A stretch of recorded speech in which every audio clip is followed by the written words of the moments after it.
Hello, good morning. What difference a day makes. All February, it's been absolutely chucking it down. We hit March and I cannot believe it. It's like flipping a switch. Take a look at this. The sun is so good. Okay, so bit of a quandary on what to do. Now, need to dig out these compost bins and they also need repairing in places.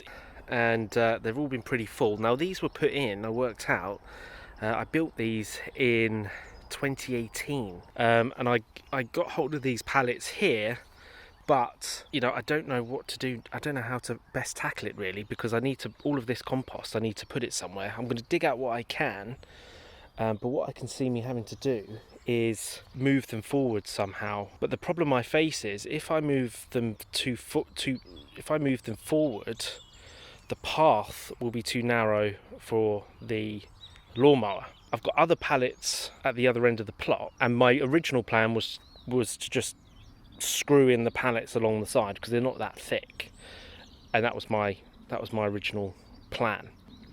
Which means that what am I going to do with these pallets?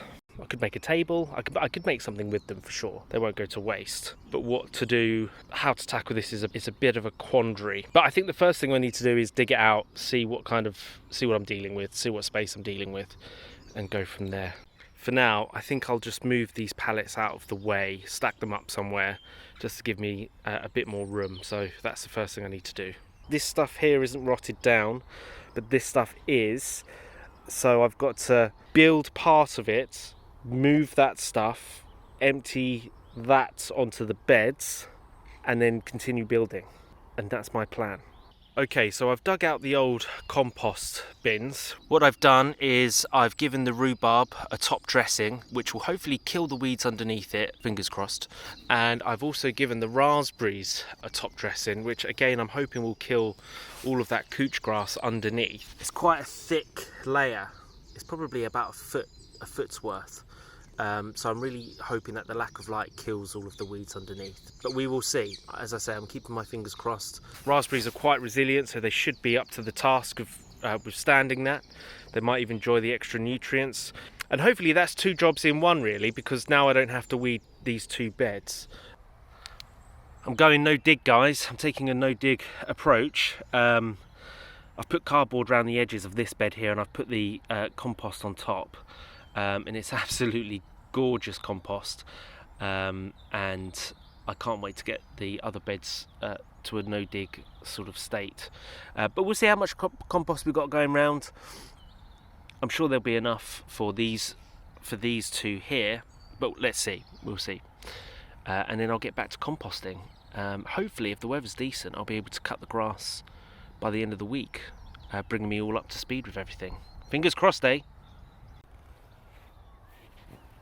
Not sure if you can make that out, but no sooner has it been put in, this was all raked flat, but you can see the paw prints of the foxes, and they've had a little dig as well overnight. Nature. Okay, first section in. I've now got to fork all of that over to there, move that, fork the top of this over to there, then I'm digging out, and then I can build the rest of it. Here we go. Something I'm not doing again is using this membrane, this sort of weed suppressant membrane here to line the compost bins, because they fray, the plastic gets everywhere, and it's a bit of a faff. So I'll be getting rid of that. There is some plastic membrane underneath, from what I remember, so that's going as well. And yeah, that's one thing I've learned from the last 6 years. But we live and we learn. Hello, good morning. It stopped raining, hurrah! So yesterday and today I've been up at the allotment and enjoying the sunshine in the cold frosty weather, and I'm taking on the compost bins and I'm digging them out, and I've got to rebuild them, and let me show you what I've been up to. Okay, so what I've done here is I've just screwed the pallets together, so nothing scientific here. I've got two ends which are sort of the same, which go sort of halfway up. And then for the front, I'm using these pallets here to line the fronts, and these are quite big gaps, so I've got some scrap pieces of wood that I will screw onto the sides to keep everything contained. Now these pallets aren't the thickest of pallets, and I've been agonising on how to make them all pretty solid, because as you fill it up it's going to bow and it's going to stretch out and it's going to change shape. So you need something really solid. So what I've done here is I've got these thick pieces of old pallet wood, these timbers, and I've screwed them into the sides, and then I'm burying them into the hole there. So I'm digging the hole, burying them in, and that's what I'm doing. And there's sort of two advantages to this, is that if I need to pull one out, I can, so that I can access it from all angles, and I'm not reliant on my drill to unscrew everything. And yeah, that's the main sort of advantage really. They're separate pieces. I can take them out when and if I need to. So as is the case with allotments, we're making it up as we go along. Let's crack on. Let's get the other sides put in. There's one side in, 2 to go, and an extra half just there. Onwards and upwards, here we go. So there we have it. It is completely finished. So let me talk you through what I've done to build this compost bin.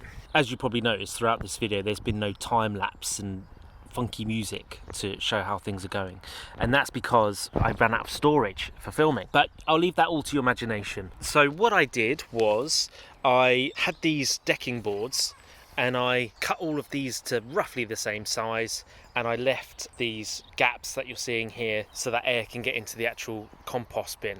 I also put in this divider here, which is just another pallet that I cut down, and the reason that's there is really to kind of distribute some of the weight so that the weight of the whole bin isn't in one spot and it doesn't bow. Also, the other reason why I put that in there is I thought I could fill this up, and then once it's done I can transfer it over to here and it can rot down, and so on and so forth. And that's the thought behind that. How I measured this was I used my foot as a guide, and this means that I can climb in if I need to, or I can use this as a boot scrape, which is very handy. So there we go, big job done. Hopefully I won't have to do it again for another 6 years, which will be great. That's it for today. Don't forget to like, subscribe and comment, and I'll see you in the next video.